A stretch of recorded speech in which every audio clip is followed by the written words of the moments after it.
George, when we were coaching, well, I guess all the way from early when I was with you at Washington State to when I was with you at SC in the 90s, we used to send out questionnaires to the players. And they were not just the normal questionnaires. These were pretty in-depth questions. And it was, we want to try to get to know you better. But some of them were really personal. So what we did was you filled out a questionnaire with your answers. And one of the questions was, what's the best advice your parents ever gave? Another was, what's the worst advice your parents ever gave?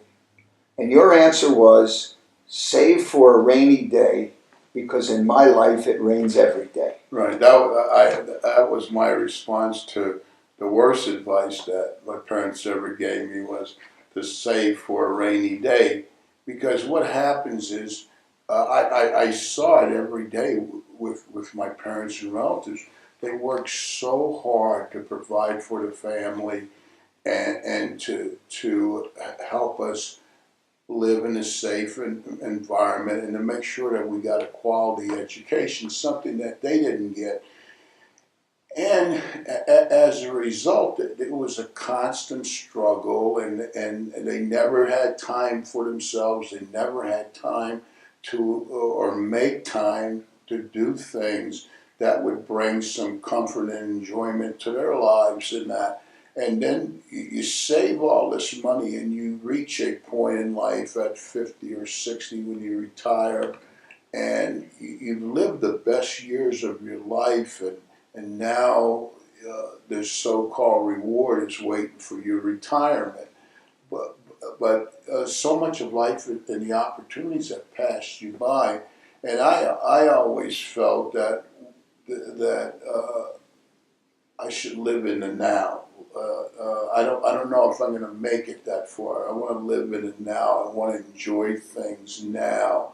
And so my response was, it rains instead of saving for a rainy day, it rains every day in my life. And so I need an umbrella every day.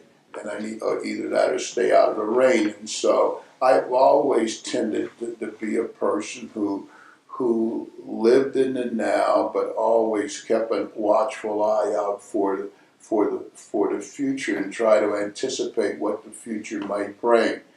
I think the best advice my parents ever gave me was overly simplistic. The number one thing with my mom was, she used to always say, be a good boy. My mom never once ever said to me, son, when you grow up, I want you to go to college. Because no one in our family had ever gone to college. Most of them didn't graduate from high school, so college was out of the question, and clearly we couldn't afford it. So it wasn't any sense in chasing what appeared to be the impossible. So the number one thing with my mom was to be a good boy. And I can remember early on, my mom teaching us social graces. When you walk down the street with a female, you always walk on the outside. When you come to a door, you always open the door for a young lady. When she sits down, you always help her with the chair to get into a sitting position. And so I learned those social graces over the years. But the number one thing was to be a good boy. And I would like to think if somewhere out there in that great vista my mom is watching now, I would like to believe that she's proud of me, that I did live to be a good boy and a good person, and I've tried to always live out those things that she taught me and make them a fundamental part of my everyday life.